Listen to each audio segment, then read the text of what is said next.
yes, welcome to the Lost in Talks podcast. I'm Jamile. This is Ian, Kevin. We don't really introduce our guests on here, so if you just want to tell the people that are listening and also watching, you know, who you are. What's going on? Clairmont The Second, artist, producer, director, video game enthusiast. Nice. I don't know, yo. man. Yeah, that's basically who I am. Sick, man, sick. So before we even hop into the interview, since you just said it, video game enthusiast, what are you running any games right now, or are you just more like an old school guy? You like the older stuff? What do you do? I like everything. I like mostly everything. My favorite stuff is definitely things from back in the day. I'm young, but like because of, I would say, a lack of money, I never had the newest video game console when it was out. So I don't think, the Nintendo 64 wasn't the newest console when I was younger, when I was playing it very heavily. So, you know, my favorite games on the 64 was like Super Smash Brothers, 007 GoldenEye, Bomberman Hero. Sick. Like mainly for the soundtrack is insane, but then also like the Neo Geo is one of my favorite consoles as well. That came out in '89, but it dropped at like $500-$600, and you know, if you translate that to today, that's like a lot, a grand. Yeah, that's a lot. So That's a lot. I had an emulator for it when I was younger, because obviously I didn't have that console, but the emulator, the games were insane. You got like Metal Slug, King of Fighters, Art of Fighting, and just everything from that era. You know, you got your Sonic the Hedgehog 2 is my favorite Sega game. You got then, you know, getting into PS2 and original Xbox, you know, you got your Def Jam Fight for New York. Of course. Jeez. Yo, that game Extreme is so Skate. sick. Yo, the game, it's actually WWF No Mercy for 64. I also forgot to mention. Oh, nasty. It turns out it's the same engine they use for No Mercy they use for Def Jam Fight for New York. And I'm I didn't know like, that. makes sense why this game is so damn good. But like, my favorite stuff is from back then. I just feel like companies cared more about, you know, making a great game, especially where it's like, if you had one bad game in your company would go bankrupt. Yeah. Now these companies make so much money where it's like, okay, we could fish out a bunch of trash games with microtransactions, we'll be fine. Yeah, I was gonna say it's all about those microtransactions now. Like, you know, put out a game for free and then just like have, you know, charge the people playing like a ton of like little things here and there, like different like loot boxes or whatever Warzone's doing right now. If you play COD, like that's like the new way of like game. That's a new wave of games now. Like, it's which weird. I've noticed. Or it's like, you know, I'm gonna drop this unfinished game and we'll try to fix it as it goes on. You have like Anthem. The game dropped broken, and it just never really caught on. It's just super trash. Yeah, like we're dropping early beta, and then it's in beta forever. Basically that's the new thing. Beta, the early access. But like, that game, and then even games back then, what I feel like was also really good about them was the music in them. The soundtracks, the official soundtracks were insane. You know, Sonic the Hedgehog 2 had some really good soundtracks in there. Metal Slug, like a lot of the Neo Geo stuff. So SNK is actually the company that made the Neo Geo. All their music and like all their games, crazy, super like jazz influence. You got drum and bass, jungle influence, all of this stuff, all these chords, all these R&B influences in, you know, that era. So it was like those are my favorite games for more than just the games being fun. It was the whole experience, you know, the feeling that I just feel like I don't get much from new games, even though I am playing a couple new games here and there. But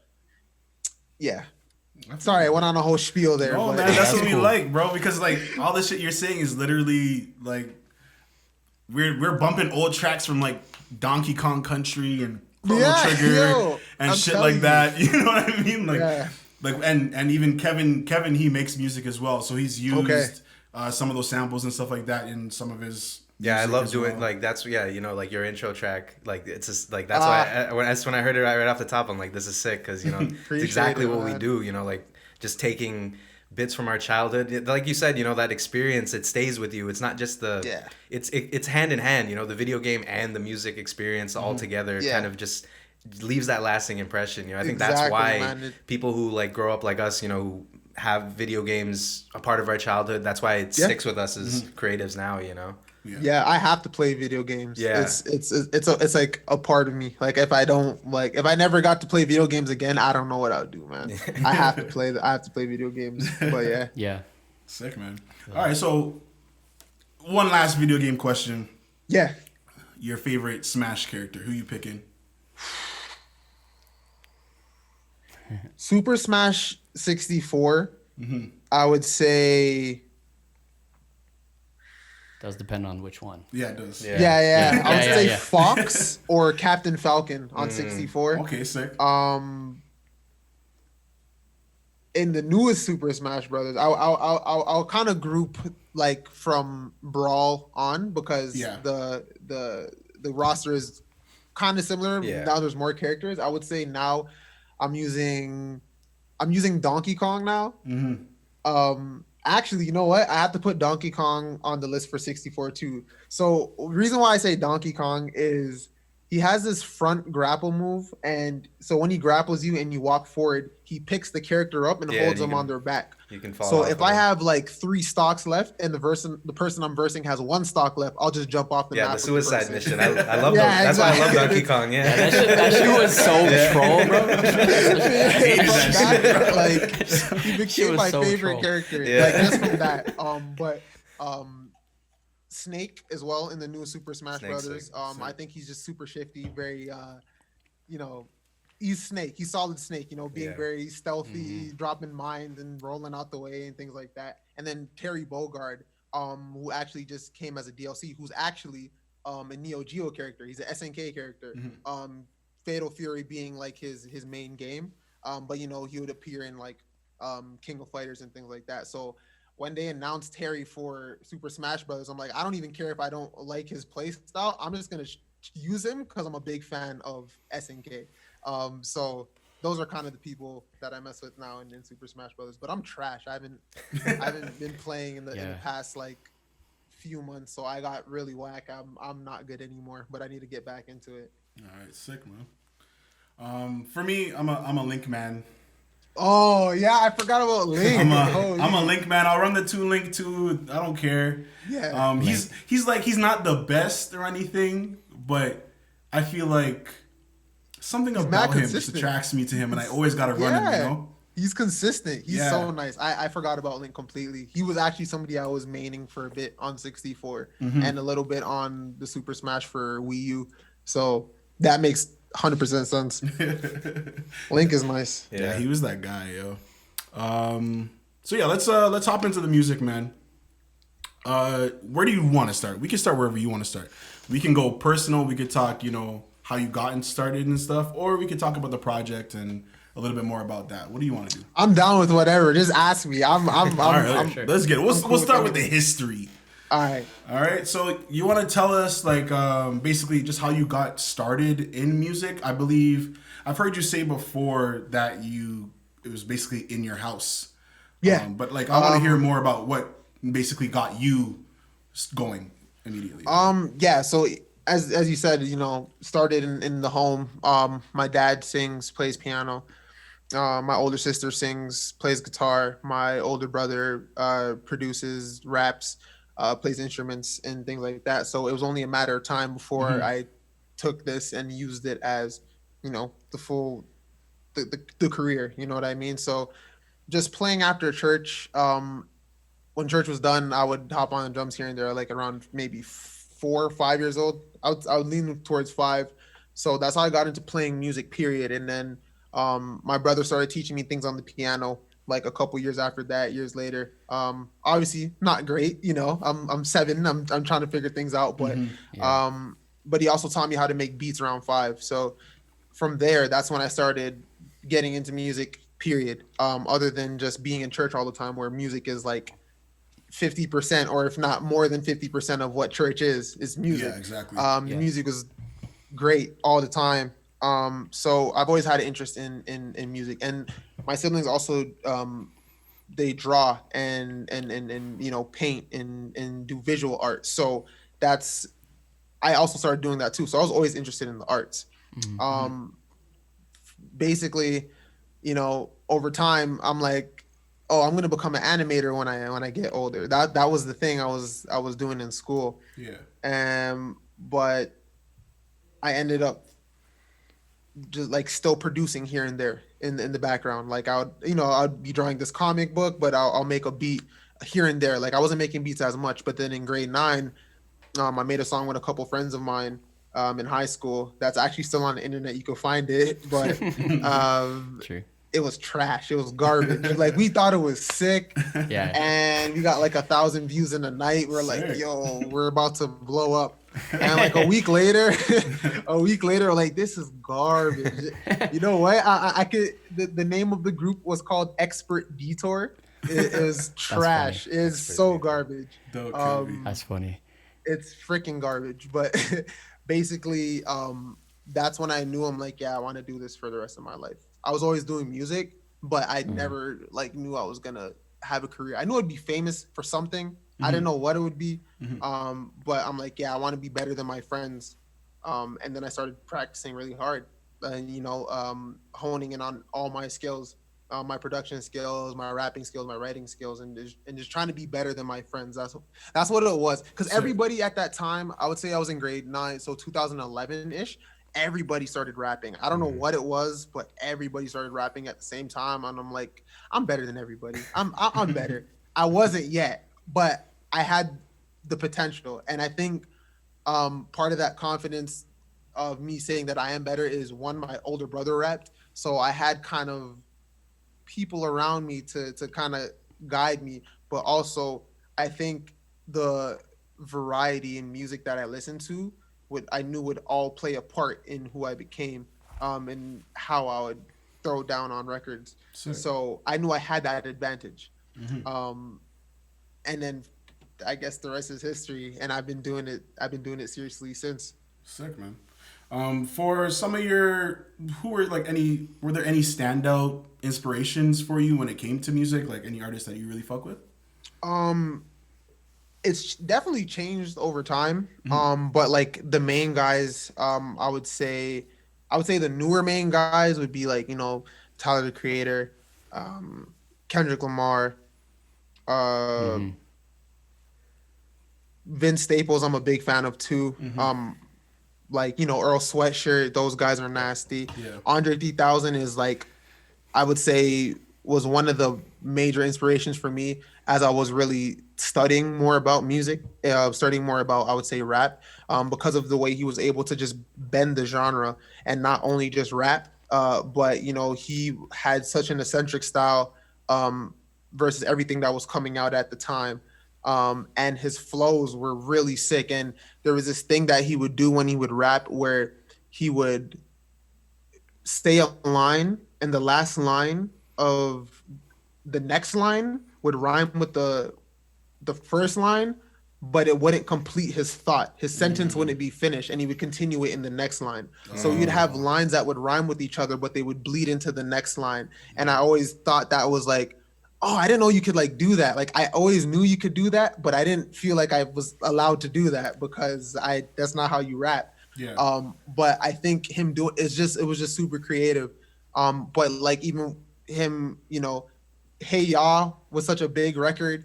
And then at the same time you have Prototype, and then you have songs like Spread, and basically that whole Love Below album was a major just like influence a completely groundbreaking out, like the double album itself. But like Love Below itself was just like, it wasn't even hip hop. It was like jazz, like I don't know what it. It was music. Yeah, exactly. Yeah.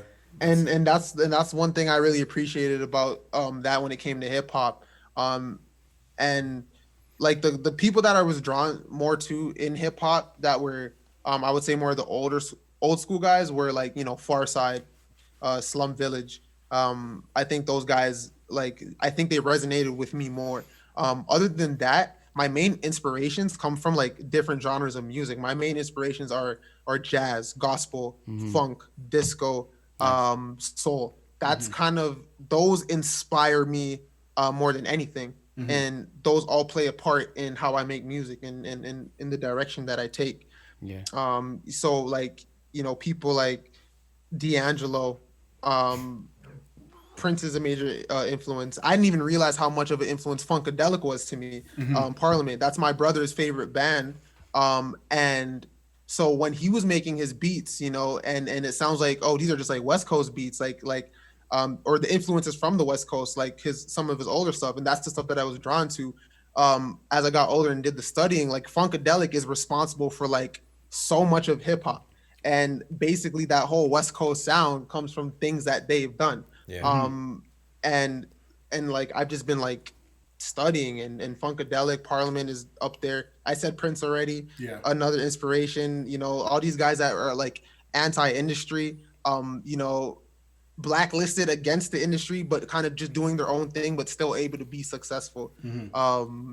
Like Sade is another person that has amazing music. Yeah. Man, I wrote down like, what's another inspiration to me, funny enough, the 2000s rock era, the rock pop era. Okay. That classics, stuff, like the stuff that would be in like Tony Hawk Underground too. Yes. Those are just classic soundtracks. They need to remake that game, or like man. MX versus ATV and shit. Yeah. That era was crazy. Like the music was just so good, man. I loved it. I thought it was great. But much loud, gospel music, Yeah, I feel you. I actually, you know what? Because I get this question asked, and I always feel like I leave people out. So I actually like wrote down like my favorite albums. I'm trying to see. The SOS Band is another group that I'm a big fan of. Yeah. In terms of gospel, I grew up like I grew up listening to like Ty Tribbett, Kirk Franklin, Israel Houghton. Kurt Carr, Donnie McClurkin, all these guys, and I take inspiration from all these things, and then everything they've kind of inspired. There's no like just one person and that's it. It's a slew of people, and it's also like the genres themselves. When I find being influenced by the genre themselves more than a particular artist allows you to try different things, because maybe some genres don't have rap. How do you, I guess, portray the elements of that genre that doesn't have rap or that's not rap into your rapping, or vice versa? So there's just a lot of music out there, man. I know I'm missing some of my favorites, right? Childish Gambino, I look at that, like I almost forgot about Childish Gambino, another inspiration to me. Just not only being somebody who makes music, or somebody who acts, someone who has their own TV show, and just they do bigger things than just what it just seems like they're doing. Tyler has his own clothing brand. You know what I mean? These people are building these empires, and that's what I always found cool, because for me it was never like, music's my first love, and that's going to be the one thing that I do forever. But there's definitely other things I want to get into, and I want to build upon. What do you want to get into besides music? I'm directing my own videos, but I eventually want to do I definitely want to do a film one day. Like a film, yeah. How can you not? You know what I mean? I feel like a lot of people want to make a film. Yeah. Mildly getting into clothing. I'm about to drop like the online store. It's kind of hard doing it, with like independently, and with like a lack of funds or deep pockets. But it's just, I like to make stuff, and I want to work on so many things, and there's things that I don't want to talk about yet that that are like 10 years down the line, like plans, but like really sick things that I want to do for sure. Sick, man. Let's even talk about funding, if you don't mind.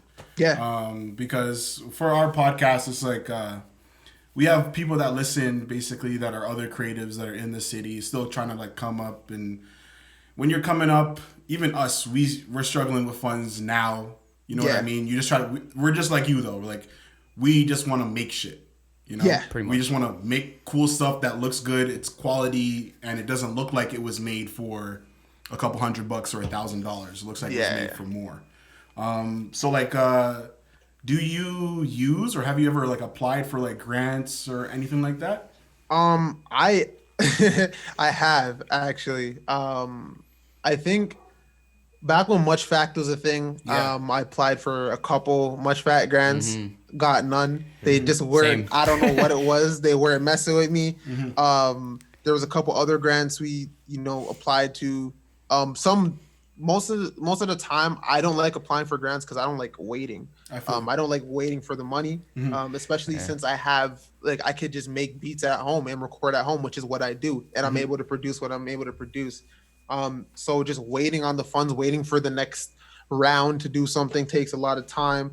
I hate having like other logos on my stuff. So anytime I feel like somebody like they need to put their logo on it because they gave you the money or whatever, it's just it annoys me. It's like, why can't I just get the money myself and then fund it myself and then put my logo on there? Because I'm about, why can't I be one of the big players? Why can't I be one of the the 5 major labels? Why can't I just be my own? Why? Like, because the problem is people are scared to like go after these guys. People are scared to just because these guys look crazy at one point too.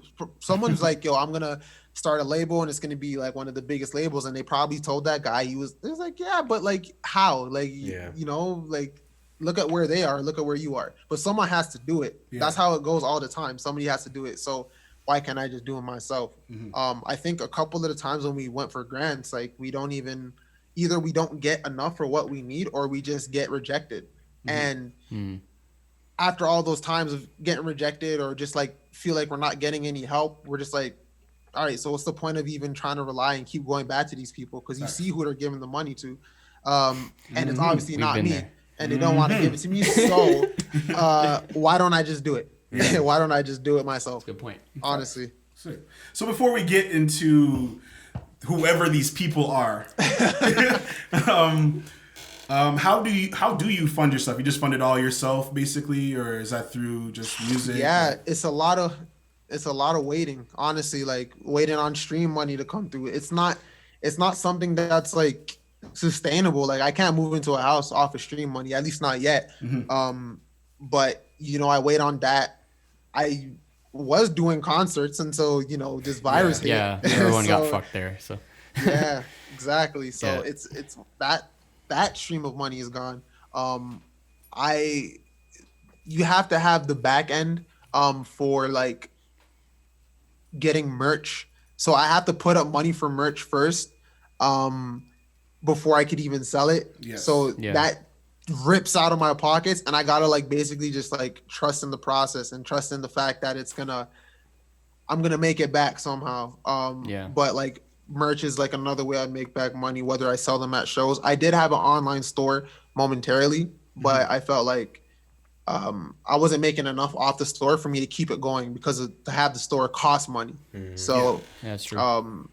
Like I don't have many sources of income, but I'm lucky enough to just be at home, and I still live with my my mom, and it's just like I'm chilling, man. Like I'm scraping whatever money I could find, whether that's coming in from streams or people actually buying the albums on Bandcamp or whatever. That all that money goes right back in to making this thing happen. I don't need money to make music though. Like I do buy equipment here and there, but like I don't need it to actually operate my music. I don't need to pay for studio time. I do that all myself. Did you ever feel like you needed it at some point, maybe earlier on or anything like that? Nah, like I think it was one of those things where it's like, yo, there's a mic here. Oh, sick. And an interface. Oh, sick. Okay, I'm just gonna make a song right now, and that's it. And then from there, you know what I mean. I just been doing that, and I always felt comfortable doing it, especially since rapping was like when it was new. Like I was super embarrassed to show people my raps, but also like the amount of time, like sometimes I do a lot of takes because I be messing up and I sound weird sometimes, and I just didn't like that. So I always liked working by myself. So I never felt like I needed to, go to the studio. But I mean, there was times where I'd want help in regards to anything that had to do with music, and I wasn't getting the help. So it forced me to pick up these skills and learn these skills and just do it myself, and then forget anybody's opinions. Like if I like it, that's all that matters. If I start making stuff that I like who cares? You know what I mean? So I just got into video editing, even though I loved making videos from before. Like I used to make I had like a crappy like YouTube comedy channel when I was younger and stuff. But like I knew about video editing and all that stuff. Just like I wasn't great, but like I just knew what to do. So that came into play when I started making music videos, and then I started getting better at that art and studying that art. With mixing my songs, like it went from just like, okay, press record, add some reverb, maybe some compression, then you're done. But then I ended up looking into the art of mixing, and I got good at that as well. So all these things was like, all right, no help. All right, I figured out myself, and then loving every aspect of it. So everything I do for myself, I actually enjoy. So I never feel like I don't want to do this. I'm gonna just pass it off to this person to deal with it, unless I'm a fan of somebody, or if I want a particular thing done. More times I'm just doing it myself, and I enjoy it, and I love the art about it. Nice. Yeah, that's again, that's one thing that we relate on to, because even going back to how if you're happy with a mic, if you just had a mic in the room, you're good. I just remember us being younger, making music. We started making music on GarageBand, on a fucking Rock Band mic, you know what I mean? Yo, what's with the Rock Band mic? Like that's not the first time I heard that. Bro, I feel like it was a mic, it was a basic USB. That's the mic you got lying around in your living room. Yeah, that was the only mic man's had, you know what I mean? Shit. You just plugged that right in, and then it did the job for a while until you learn and you start understanding different things. So it's just funny how that relates as well. The Rock Band mic is the truth, yo. That's man, it's the real shit. My boy, what's it called? When we did a song together a long time ago, and I think, or when he used to make music, he told me that he would use a Rock Band mic. I'm like, oh, that's crazy. So it's funny that you bring that up. And I also wanted to talk about how you do stuff mostly alone, pretty much, right? Yeah. You do have a little bit of a team around you, right? Yeah. So who are those people, and how do they contribute to Clairmont the Second? So first and foremost, B, shout out B. She does she shoots the cinematography for me. Does the photography as well. And sometimes I get her to do some graphic design, visual things. And we work together on that. I basically showed her certain things, and she's kind of taken it and run with it. So if I need to hand something off to her, I trust her to do it. Cola and Denz is management. Cola is also my brother. Denz is basically brother. He's been around since I was 4 years old. So basically that's it. We keep it pretty in-house. Keep it pretty in the family. Mm-hmm. Hezi is somebody that I work with real closely, who's also a music artist. But he's doing really cool things now. I don't know if I'm supposed to talk about it yet, but he's doing really cool things right now. But that's basically the people that I think that I work with on a regular basis, whether that be in regards to making music or doing a video or anything business related. All right, we're gonna take a quick second break, and we're back. Lost and Talks podcast. Clairmont the Second. Good talk so far, man. I'm loving the energy. I appreciate the energy. Sometimes you get a guest and then they're just yeah. So I appreciate that, yo. Can we actually hear more about your brother? Because he makes some beats. He raps a bit. What else does he do? So Cola H, who's also he's on Clock Out. Yeah. He also produced that beat. He's also a member of the OBGMs. He's the drummer. It's a rock band from Toronto. Nice. Sick music. Their album's coming out soon. So I'm really excited for that. I have it. I don't know when it's coming out, but I have it, obviously, and it's fire. So I'm waiting for that. But yeah, brother, he plays drums, plays keys, like plays a little bit of bass, like a little bit of guitar. Yeah, man, he just put me onto a lot of things, and then just helping me out, throughout music and whatnot, getting older, and just helping me with confidence when it comes to rapping and whatnot. So yeah, there's not much to say, but yeah, that's him. I feel you. Are there any artists from the city that you mess with? Anybody that you're listening to from here? Yeah, of course. Like from here, like obviously Hezzy, who I mentioned before. He hasn't dropped in a long time, but obviously we're like best friends, so I know what he's up to. Yeah. KJ, Kaita Juma is somebody from here I think is underrated. Matthew Progress is another person who's pretty sick with it. Yeah, we know. Matthew. Matthew's nice. Who else? Who else from here? Man, I haven't been listening to like a lot of stuff from here lately. Because I've been like studying. Well, I wouldn't say studying, but I've been like a lot of the stuff I listen to is obviously from back in the day, and then Canada didn't really have a lot. But what Canada had actually was this artist named Gino Vanelli, who I'm a big fan of. Yeah. He's Gino Vanelli, man. Like his music just sounded risky. Like it sounded like he wasn't supposed to be doing it. Yeah. But it was just so good. He just one of the few white guys you'll see on Soul Train. Yeah. Wait, say that again. One of the few white guys you'll see on Soul Train. Yeah, I think he was the first white guy on Soul Train. If I know, I think he was the first. Yeah. As you said, his soul was just insane, and he makes music with his brothers as well. And the musicianship was out of this world. So, for Canada, I could say he's someone that I listen to like a lot.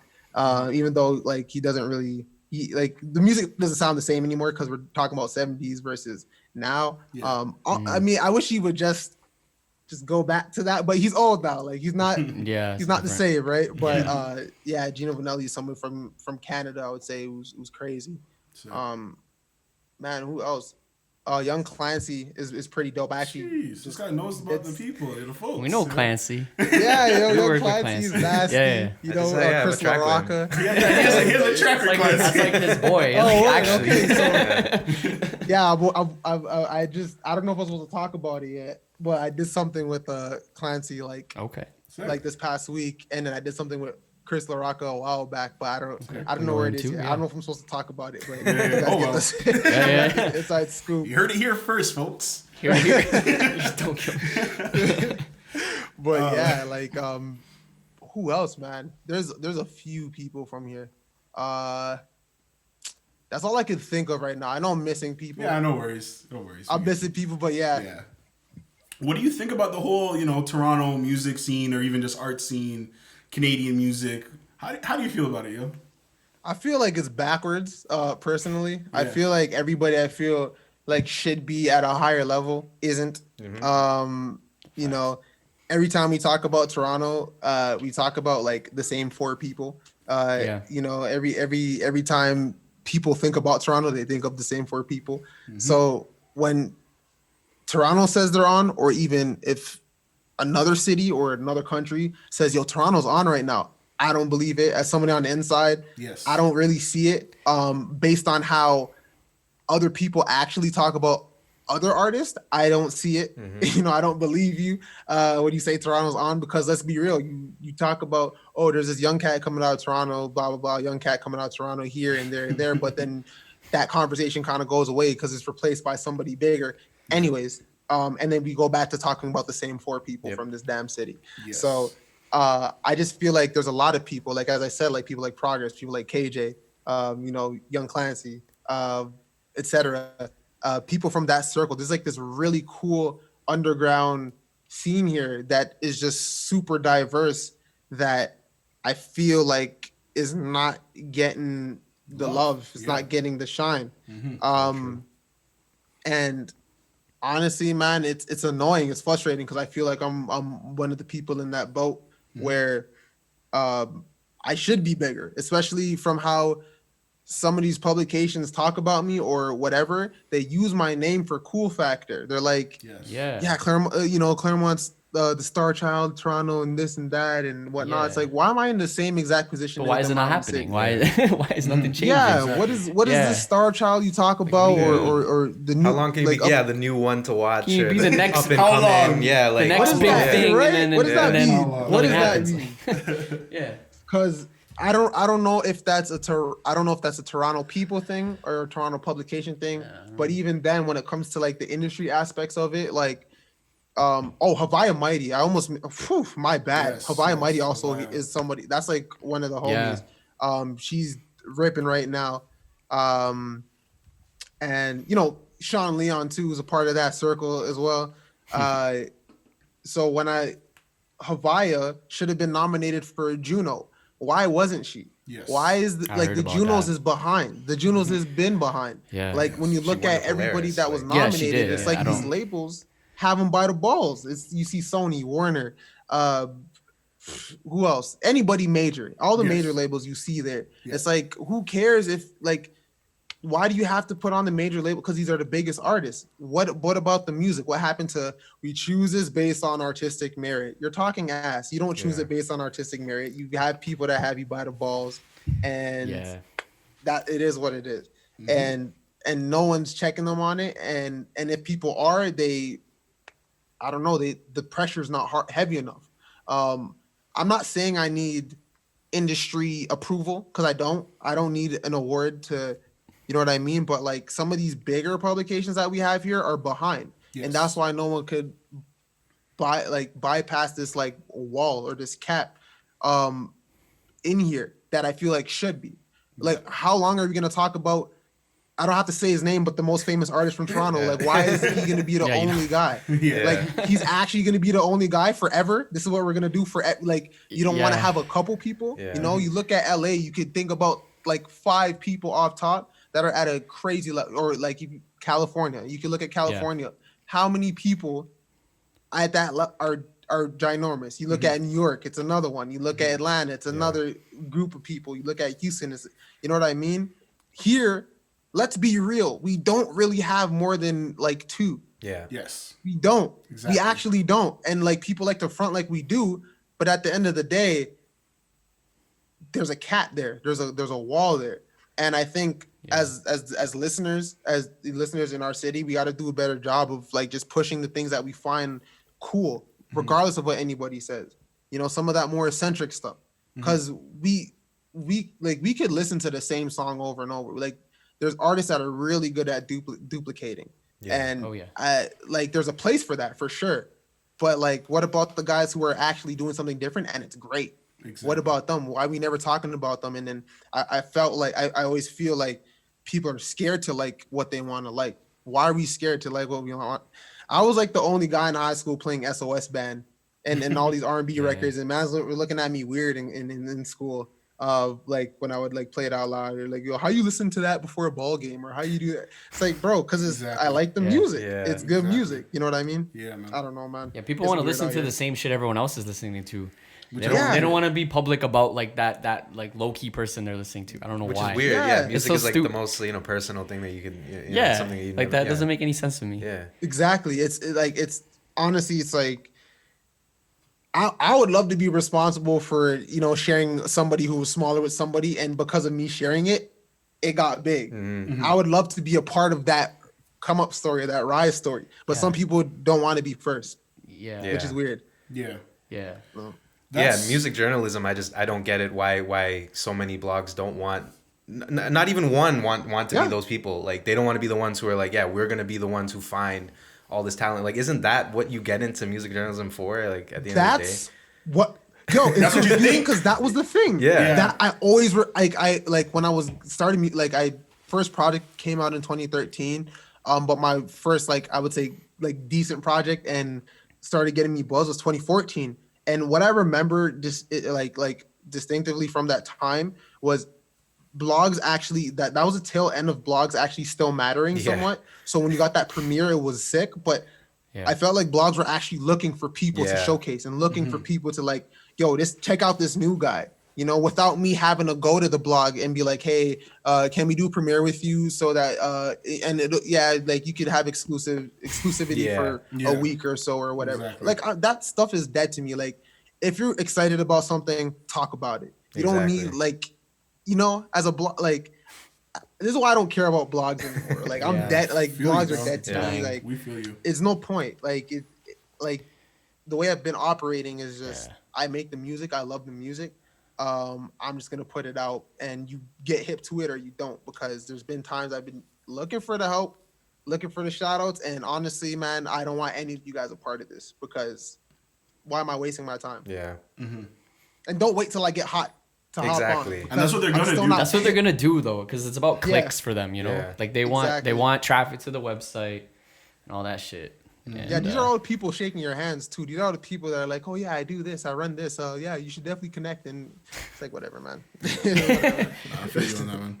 That's exactly how we feel about just the state of the music scene in Canada and Toronto. It just feels like we're talking about the same people, the people that actually do matter, that have been putting in the time, like you, Sean Leon, and a bunch of other people that you've already listed that have been doing this for years.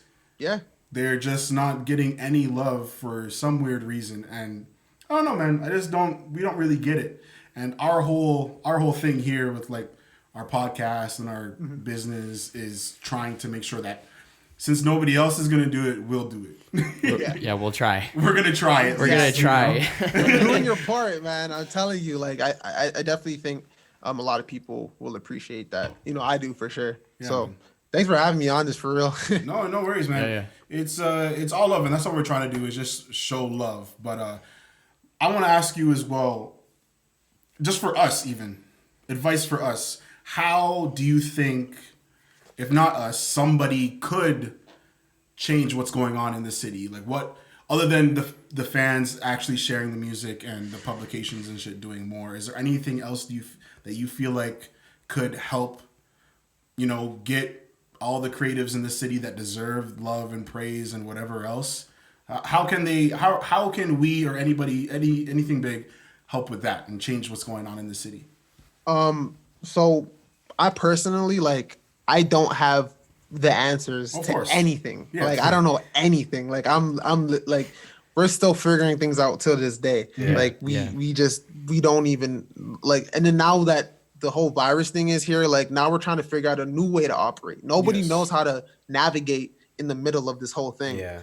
But I will say, man, like, it's sad and unfortunate, and it seems very, like, not great, but like somebody has to get on like however that may be. Somebody like me has to be in a position where I could actually do something, whether that be from blowing up. Okay, what does blowing up mean? I don't know, making the music spread on a bigger scale or being bigger. I don't know how to do that exactly.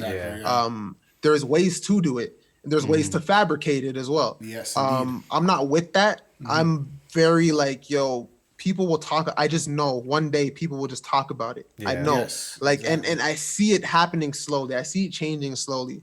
But somebody, I guess, like, if I get to a position where I could, where I'm eventually like big enough to go on a tour, have a weighty fan base, and that's when I start giving features to people I think are super talented that are smaller than me, where I could actually help them.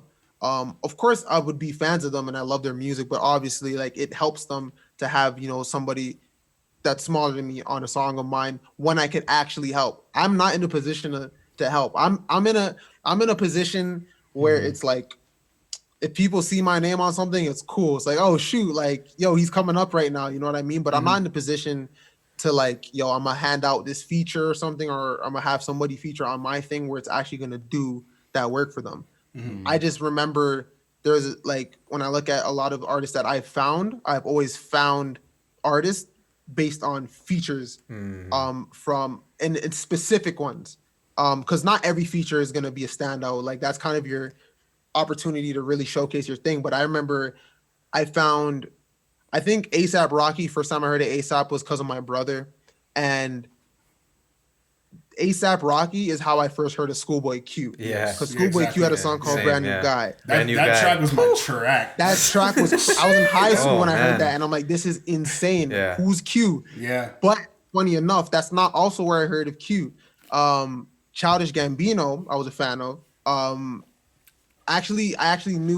initially watched Donald Glover. He had a YouTube channel that was comedy. So that's how I first knew about him. But Denz, actually, one of my other managers, he said that he makes music as well, and he showed me Camp. And Camp is how I got into Childish. So I've been following Childish since like Camp. Mm-hmm. And then he put out Royalty. Royalty, there's a song Unnecessary, and that's where I heard Q again and Absol. That's how I saw Dumb. Yeah. That's unnecessary. That song, and that's how and it's like a rabbit hole of just that. And just like very strategically placed. That's how I found Chance as well on that same project. On They Don't Like, that's what it's called. So is specific features and rather than just having a project and loading it with 20 features, like that's too much. You know what I mean? Like, but when you place things and you plan things and you have a plan for some of these things, like I'm not saying everything has to be meticulously planned, and you know, sometimes just go with the flow, but it's just, I feel like Childish was in a position where he could help people that were smaller. Like Chance was one of those people. I wouldn't say the TDE guys were necessarily smaller or bigger, but it was definitely there was a merging of different fan bases, because you know, Q's fans weren't Childish fans. You know what I mean? They made two very different types of music, and that just like made sense. So for me to answer this question with this long-winded answer, I apologize, but no worries, I think just I would like, for me, I would be in a position where I could delegate certain artists into different things that are cool, that I could actually showcase this artist, or showcase this visual artist, or showcase this director, or showcase this person in a way that I feel like makes sense, and it won't just fall on deaf ears, or it won't just come and go. You know, it like, I have plans, but we have to wait till I get there. I just gotta keep working, honestly. So let's talk about like your fans, for example. What type of fans do you got, yo? I have no idea. You're not sure, right? You tell me what type of fans I got. That's what I was asking you. You know what I mean? I feel like it's like a diverse group of people. It's definitely diverse. Yeah. It's a diverse group of people, but I'm also, I don't know if I'm hating on them, but I feel like, are they doing their job for you as well? You know? Shit. Because I feel like, me as a fan of your music, I feel like I've tried to do my part in making sure, you know, the Mandem are hearing the tracks. We have a playlist that we started, the Toronto Uprising playlist. So we got you on there. You know what I mean? We got other people that we're just showing love to. Yeah. So I'm just like, what else can the Clairmont fans That's do? valid. You know? I know I'm sounding like a hater. My bad. No, you don't. No, that's real. Like if you, a couple of my tweets, I think like a couple of weeks ago, like I was basically showing, I basically broke down the like very quickly, the situation that I had with a fan, if you want to call him that. So I have gripes with fans as well. But then it comes like, can I really call them fans? Maybe I just have less fans than I thought, and rather than just casual listeners. You know what I mean? True. I feel like we need to be louder. My fan base, like, I would love for them to be louder. I think that there are, to be real, like, not everybody is as loud as this guy right here. Not everybody's as loud as this guy right here. You know, and just kind of, we just got to not let it die, basically, and just got to keep pushing it. It's hard to tell how many fans you have with streams. It's hard to tell sometimes. You see these numbers and they're high, and you're like, okay, but like, how many of you are coming to my concert or buying my shit? That's what I'm saying. Like, we don't, like, when I tell you that I don't have the answers, I literally do not. I don't know how. I don't expect you to. Yeah. It's like, it's crazy, because like, I don't, like, none of my numbers are fabricated, and I know that's easy for everybody to say, but literally, I've told you guys like throughout this conversation, like I'm trying to fight against the bigger people and the bigger guys without doing it the easy way, essentially. So all these numbers have literally, like, of course, you know, you get your playlistings, you get your this and that, but these numbers have been just based on like the music and it being good and it being talked about, so that when it goes to the, you know, the offices and whatnot, people are like, yo, you heard this new Clairmont stuff? Maybe we should like highlight him, or maybe we should showcase him in here and there, whatever. So these numbers are going up, right? Mm-hmm.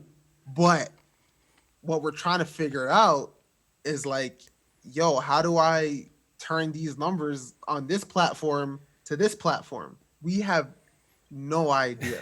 Like I don't mind saying that I have no idea. I don't feel like it's hurting me or like whatever. Yeah. I just feel like there's a lot of people in my position, in my boat, that don't really know how this thing really works, because at the end of the day, there's so many different ways to do this. People think that there's one way, but there's not. There's a million different ways. Like my favorite artists have all blown up or have all gotten big for different reasons, different methods, you know? So yeah, I would love my fans to be louder. I mean, they're doing it now. I think, cause I think when I snapped on Twitter, I got a lot of them to do that. Yeah. And that was kind of the goal, is to get people to talk. I wanted people to talk, and people are talking now. So it seems like things are moving up. But I can't be in the same position I was last year. I mean, like going up 1,000 followers a year is, to me, in the same position. Yeah, 1,000%, man. I feel you on that. Yeah. Those tweets were kind of what sparked my whole thing on like trying to get you on the podcast, because I'm like, yo, we are just talking about this shit. Like, we're just talking about how there's so many artists that we know that, and you said it in the tweet. I have it here. Year after year, you're busting your ass, making great albums, videos, and content, period. And then, you know, it just falls on deaf ears, basically. Yeah. You know what I mean? And that just, you know, that just struck a chord. That's the best way I can say it, bro. It struck a chord, because it's like, we're in that position. People we love, again, on your level and even a little bit higher, are also in that position. And it's hard to be kind of in the same place. You're not necessarily in the same place, but you're kind of in the same place, and you just don't know what else to do, but you just say, I'm going to keep making my shit. I'm going to just stay true to myself. We're going to get our little bits of views, little bit of money, and hopefully it'll work out in time. Because at the end of the day, it's about the love of the music. Like that's the main thing. I think a lot of people got that statement confused. Because one, yes, I want people to talk, and that's what I got people to do. So it was amazing. But it was a bigger conversation of how flawed, I guess, the industry is, and how flawed maybe some fan bases could be, or how, you know, how the people as listeners could be. I'm not really trying to fight with them. Of course, I'm not trying to fight with my fans. Like I appreciate every single one of these fans, but I think people thought I was trying to get famous fast. People were throwing at me like, yo, get a TikTok, have a TikTok viral song. Like TikTok. Bro, it's like two things with that. One, if you listen to my music, you know I'm not a TikTok artist. Yeah, exactly. That's one. So if you're throwing that at me, I feel like, can I call you a fan? Because you know, I know, like my favorite artists, like some of them, they wouldn't use TikTok. Like I wouldn't even. First of all, I'm not going to tell them what to do or what I think they should do as somebody at my level versus somebody at their level, right? Yeah, that's one. And I'm not saying I'm at a higher level, but like we're talking about, you're talking to somebody who's a consumer and an artist at the same time. So I'm seeing what's on the inside and the outside. Two, you don't just hop on TikTok, make a song, and it goes viral. Yeah. There's things like it has to catch on. So it's not as simple as just getting on that. I'm not going to keep making TikTok videos until one hits. Like that's not my goal. My goal is to get people to listen to what I'm doing now, what I'm making now, and having it spread across the globe as organically as possible. Because I know, like, I'm assuming there's a little bit tricks in there and whatnot, but as organically as possible. And I think people got it confused. People just thought I wanted to get famous. They were trying to give me like marketing advice and whatnot. I'm like, yo, a lot always of someone trying to give you marketing advice. I'm just saying, like, a lot of the marketing has, like, some of the marketing you probably don't even see. Some of the best marketing is marketing that you can't tell that they're marketing for the most part. You just think that's obvious. Their image. Yeah. So it's mad confused. I don't know, man. Like, I just know I'm like, I know what I'm doing is on point. I know it looks good. We're always trying new things. Every project we've tried something different. But I just feel like I don't know if it's the country. I don't know if it's the city. I don't know what it may be. Maybe there's somebody up top that sees me and is scared of what I'm doing and is intentionally blocking every door they can to shut it down. But there's no reason that I should not be bigger, especially with the catalog that I have, the accolades that I've earned. Yep. Like I look like an industry plant, like somebody who's at my level that's not that big, but like I shout out Prison Prize. I won the High Fidelity Award. I was nominated for a Juno. I was nominated for this. I've done that. I've been on tour with Sunreal. Shout out Sunreal. But I'm still at this level. So I look like an industry plant, but like I'm literally just like as mind boggled as everybody that's like a fan of the music. I'm as confused as you. We don't know what it is. We don't know, man. Yeah, I feel you, bro. We're gonna do the camera again. Oh yeah. Back, Lost in Talks podcast 47, Clairmont the Second. So let's hop into the project now. We talked a little about you. We talked about the city. We talked about other people. We talked about what's confusing us in the world. But yeah, let's talk about the project first. Let's just go off. Why is it called It's Not How It Sounds? All right, so how do I condense the story? It's always a fat story. Right? I'm trying to like not talk too much. All right. I had a project that I made last year. I mixed it and mastered it in like October. And that was going to be the project. It was named something else. But I'm like, you know what? Before this project comes out, I want people to really hear it. So I'm going to put some things in place before so that I could build hype for this album when it comes out. So I'm like, okay, I'll drop an EP in February with 3 songs. And those 3 songs were Flip a Bird, Wait, and Mad Selfish. Flip a Bird and Mad Selfish are actually older tracks. I made those maybe in like 2017, 18, around then. It was older. It was like from my last album, like Lil Mon from the App. So it was like two albums ago is when I had those 2. So I'm like, okay, I'll drop these now. And then it ended up being, let me turn this into 5 songs instead of 3. Because for me, like I've never really dropped short EPs. So I'll make this 5. It needs 2 more. Let's make this 7. Okay, I'll add a couple more. So then it ended up being 9. I'm like, all right, this is the album. This is gonna be the album. So I made a new album basically after I made the last album. Yeah. But it had the same name as the first album. But after, like, I didn't foresee any of this stuff coming with the virus and whatnot. So everything got kind of thrown out of whack. It was taking a toll on me. I wasn't able to do what I wanted to do. I felt like, damn, how come every single time I'm about to do something really cool, something comes in the way and I'm out here being selfish, basically. But we all felt that way, yo. Pardon? We all felt that way, yo. For all I was like, damn, like, why now? Like, why is this happening? Yeah. But and it really took a toll on me in like, and this is now it's a month before this project's gonna come out. It has the old name, and I'm like, and it has the old cover. The old cover is you guys will see it. I promise one day. Okay. But I'm like, the album doesn't feel like this cover, and it doesn't feel like this name. It's Not How It Sounds. But I ended up changing the name to It's Not How It Sounds and changing the cover. And then that's how I ended up calling it what it was. But also, if you listen to the song, the project, it's for the most part, it's very bouncy. And, people kind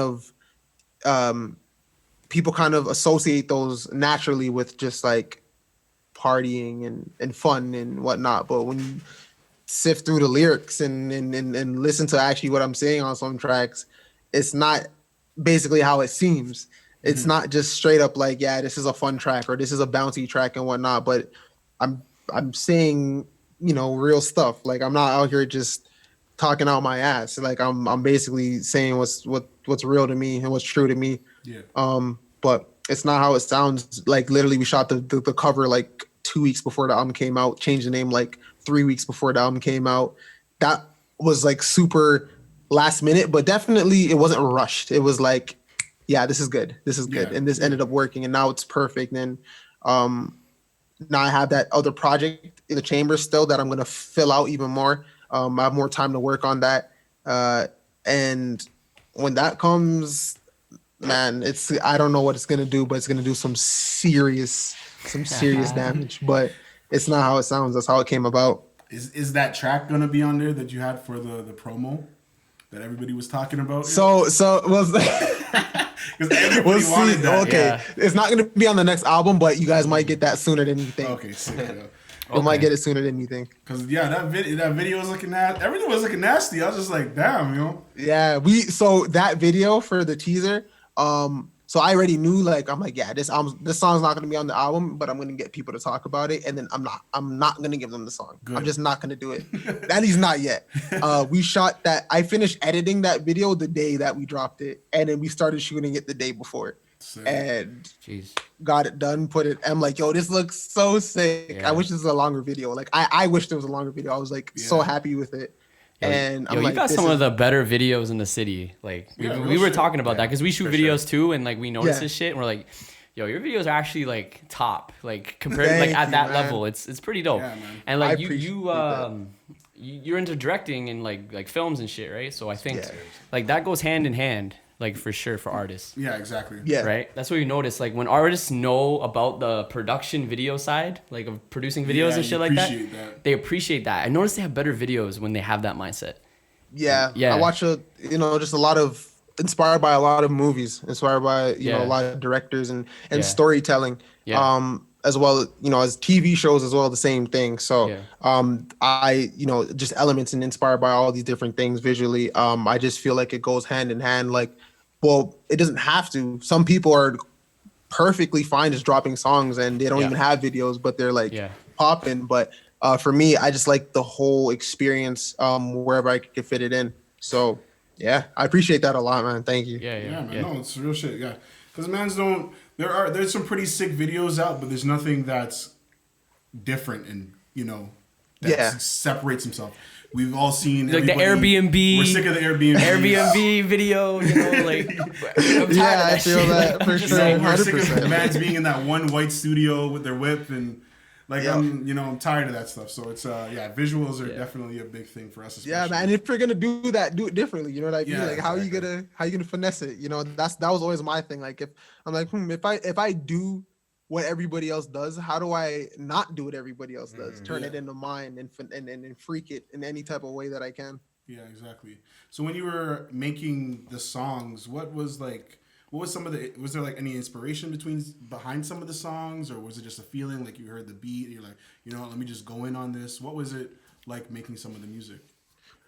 So I'll say from like from when I was working on Do You Drive, which was the album that came out before, I was very into recapturing the happiness that I had when I was a child. And what came with that is like VHS cassettes, audio cassettes, video games, the old video games, and just kind of like, why haven't I been playing these still? Like that was a part of my happiness as a child. Like, let me get back into that. Like, why have I stopped getting back into those games in those games and whatnot? So one of the ideas that I had for this project was like, this album's going to be a video game. Actually, the album that I was talking about that I made before, that was where I'm like, this is going to be a video game. This is what it's going to be and whatnot. But I ended up just applying it to this as well. So like the intro track, is basically like a RPG, old school, like 16-bit or 8-bit video game thing that I played. I made like all the sounds and just like, I knew that I was going to have that video game theme running throughout. I was also watching a lot of like Korean horror cinema, like thrillers and stuff like that. Nice. So, songs like Done, that really haunting, Gunfinger, that bass line, and just having the sounds like the synth going back and forth between your ears and whatnot. Those are like inspired by like kind of like horror sounds and thriller sounds and whatnot. As for like other songs, you know, it was just kind of what I felt like I needed to make at that moment, or just anything that I felt like slaps. Yeah. Personally, but also, I don't know, like making music is just like super natural. It's like not supernatural, but it's just like really natural. It's a natural process, you know. For you, yeah. And whatever happens. But I think I would say one of the songs with the most direction behind it, in terms of like, I thought of the concept of the song and I knew what I was gonna do production wise. For the most part, was Dream. Dream was like, I already, like when I thought of the concept, I'm like, all right, this is gonna be the tempo.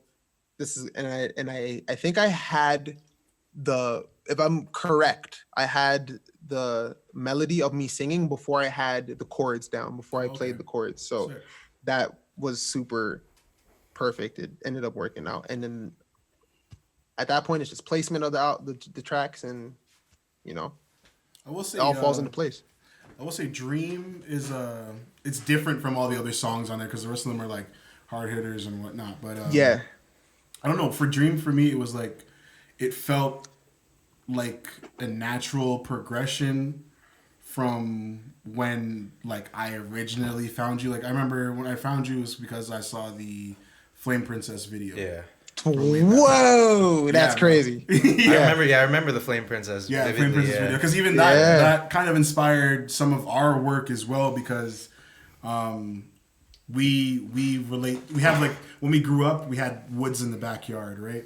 Okay. So we'd always go and hang out in the woods, and then of course, we're talking about earlier, video games and all this stuff, and it's always been a big part of everything that we kind of create. So Kevin's music, our videos, and everything else, but. Listening to Dream, I don't know why. It just felt like an actual, just right, natural progression to where you're supposed to be now. So it was I mean, interesting.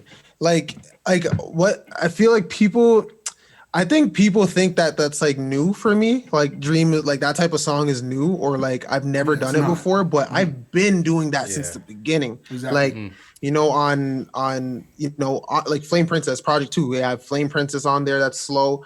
A couple songs on that project are slow. I'm not singing as much, but the outro track to Project 2, Isolated, I have, you know, my chorus is singing. And then you get into Quest for Milk and Honey, I have a song called Isolated that's pretty slow, where a singing melody drives that, and it's a slower track. I have a whole ass bossa nova track on that same project. Yes. You know, you move to my next album, you move to Lil Mom from the Ab. I have Too Rich for Me. I have Lovin' on a Budget, which are R&B tracks. These are slow songs. And you move into Do You Drive? And I have Loom. I have like Word is more of a blend of the two, but like the final chorus coming in at the end of that song, like this is stuff. I have a bossa nova track on there too, and a jazz record on there too. Like you know what I mean? Like, so people think that this is like new, like, oh, this is like really new from a lot of Clairmont's catalog. No, it's not. I've been doing this. This is the stuff that's inspired me. That's why it was so natural to make that. I didn't feel like I had to try. Like I didn't feel like not saying that I didn't try, but I never felt like, oh, this is like I have to make this song because I want to make this song because like I need to break the monotony and I have to, you know. It was just like, this is what I do. It's what I make. Sick, man. So. Yeah, I just felt like growth, you know? That's all. Like, it felt like growth from those, and it just felt right. It felt like it was supposed to be in the right spots. I'm just a better musician now, too, so it all worked perfectly. Yeah, it just completely made sense. So, for the project itself, you talked about, having different plans and this and that, but was there a specific, like, goal with it as well?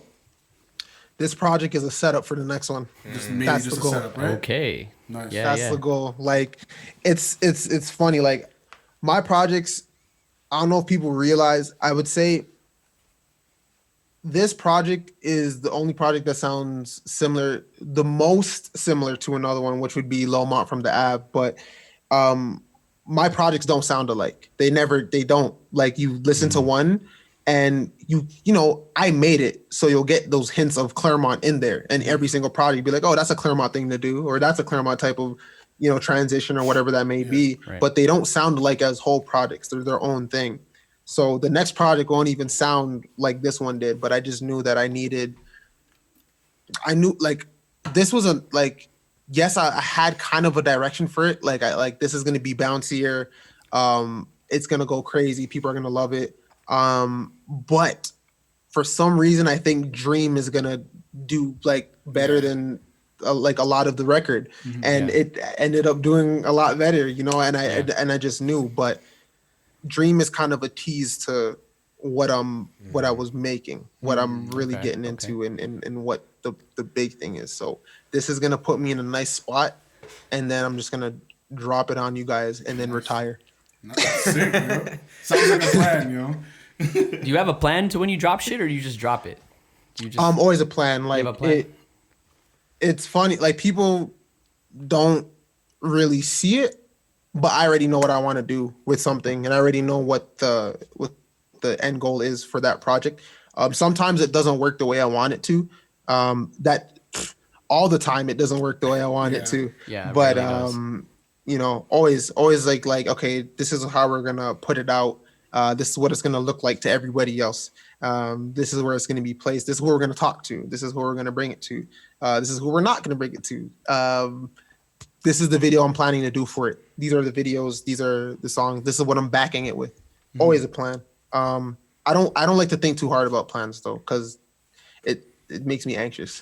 Yeah. Well, and then shit like what happened this year happens, and then you have to scrap everything and start over. Bro, yeah. So it's always good to not rely on, or just at least have if it's not a plan B, like know that you might have to drop everything and start it over, and yeah. Sometimes that works out, like you said, like this project, it might not seem like it was planned out, but as you're putting it together, you're putting the pieces together, like you see like, okay, yeah, this goes here, and where it's gonna go.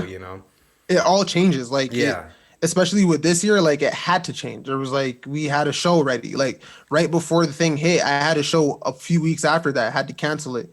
But we knew honestly, what's crazy though? It ended up working out for the better, because it gave me the time to, change the cover, change the name to something that I saw more fitting with this project. It gave me that time, and I can't, like, I'm not even mad. Like, the only reason I'm mad that this thing hit is because I can't do shows. Yeah. Other than that, it allowed me to get my business in order. It allowed me to get like my, tax information in order. You know what I mean? Like I wasn't so great with it before, but now I feel like I know so much more about it. But just like certain business things allow me to put them together, and it all worked out. But as you said, man, plans change all the time, and one thing that never changes is my music is coming out regardless of what happens. Like management was talking about, like, hey, maybe we should wait, to put this out. Maybe we should wait. I'm like, people need music now, man. Yeah. People and I want to put it out, man. I don't want to wait a whole last year for this damn thing to go away. Like, to put out a song, I haven't put out something in months, or like half a year or whatever. So it's time. And sick, man. All right, well, we really enjoyed the project. We really like it. We bump it all the time. Bumping it today, of course. Was there any like a standout track for you? Anything that you loved extra or anything like that? So Dream was my favorite record off of there. Yeah.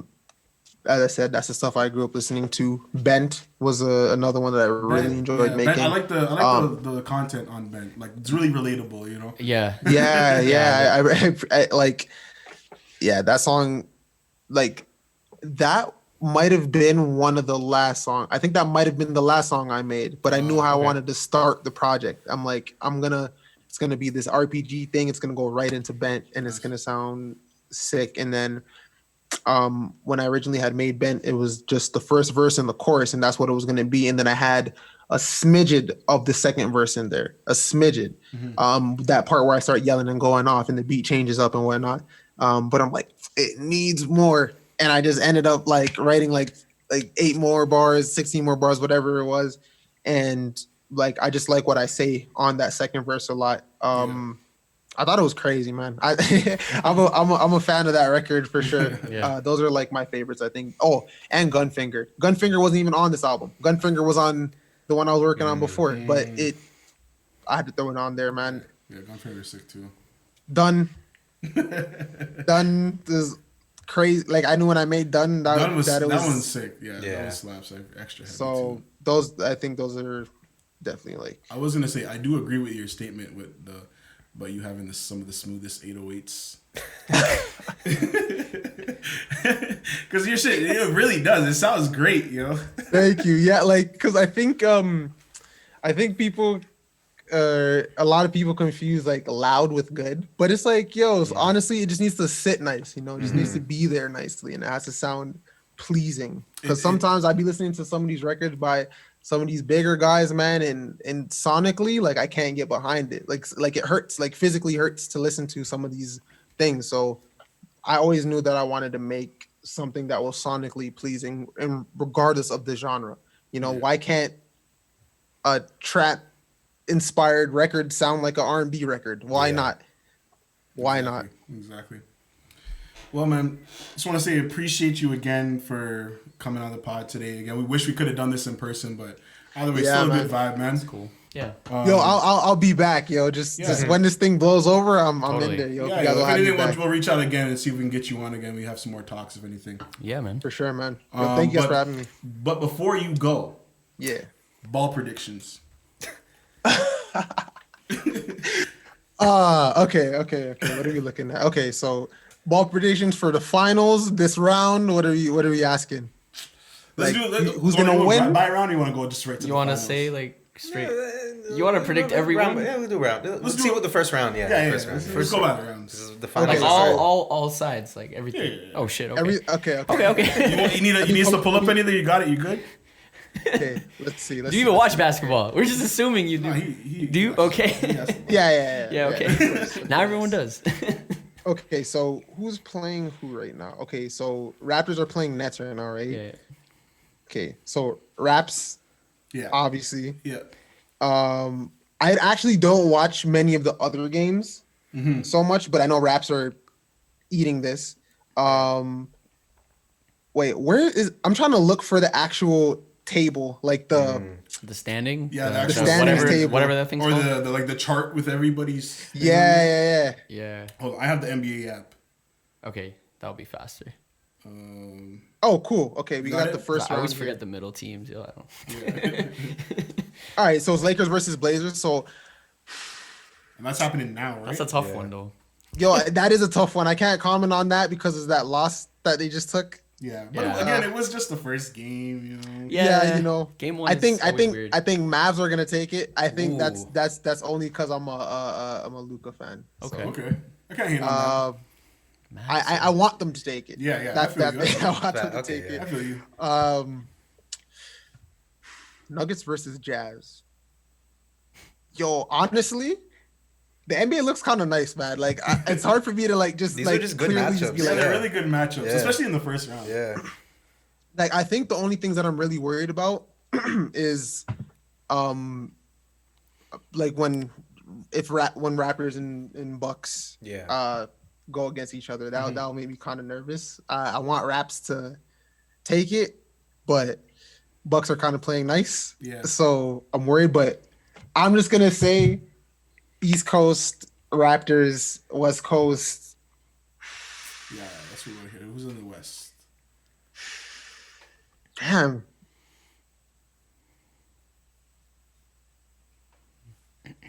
This is hard, yo. This is actually hard because it's easy to say Lakers or it's easy to say Clippers. Yeah. But I didn't hear, like I didn't see the game, but I heard everybody was going in on Paul George for some reason. Oh yeah, he was missing everything. Yeah, he was. Did they lose that game? Yeah, they lost that game. Yeah, you see, and Lakers lost their game, so it's kind of like damn. Weird so far. Yeah. So all I'm gonna say is Raps take it again this year. All right, man. All right, we agree mostly. Raps. Pretty much. Yeah, Raps. Raps. Do it just again. Raps. I'm just gonna say Raps. See Raps. Like, Raps Clippers final or something like that. I could see that. Yeah. I'm so happy they're playing good now. I was like looking at old tweets of mine from when I was like man, I just want the Raptors to play good. Like I just like oh man, Raptors played good tonight. I'm so proud. Like yeah, man. And like the fact that they won last year, and I think they could do it again, man. There's something about the team. Yeah, the team is too good. Like as a unit. Yeah. Like you don't have to worry about your bench being weaker or nothing. It's just it feels so nice having confidence in your team. Yeah. Like first time in a long time. Exactly. So it's usually like first round, let's hope. I'm so confident. I'm not worried, but I hope it doesn't backfire. Yeah. Sure. I hope it doesn't backfire. Yeah. Well, again, thanks for pulling up today. We really do appreciate it, man. Keep doing your thing. Man, thanks for having me. Yeah, for sure, man. We'll make sure when this is all dropped and we'll get it to you and do whatever you need to with it. Sounds good. But keep doing your thing. I don't know what else to say. Keep doing your thing, bro. We're watching. We're paying attention. Yeah. You know what I mean? We appreciate it. We love the visuals. We love the music. So man, just keep fucking it up out there, yo. Yo, I appreciate that. I'm beyond grateful, man. I don't want people to get confused. Like I'm so grateful that I'm able to do this, and I'm grateful for people like you, man. I really appreciate you guys a lot, man. Thank you so much. Appreciate it, yeah. For sure. Well, anyways, man, you have a good night, and if anybody's whoever's listening, this is the Lost and Talks podcast. That was Clairmont The Second. Make sure you go stream his fucking album. Yeah. It's not how it sounds. And make sure you're showing support to the artists that we have in the city. Share that shit, and we'll catch you guys in the next pod. Deuces.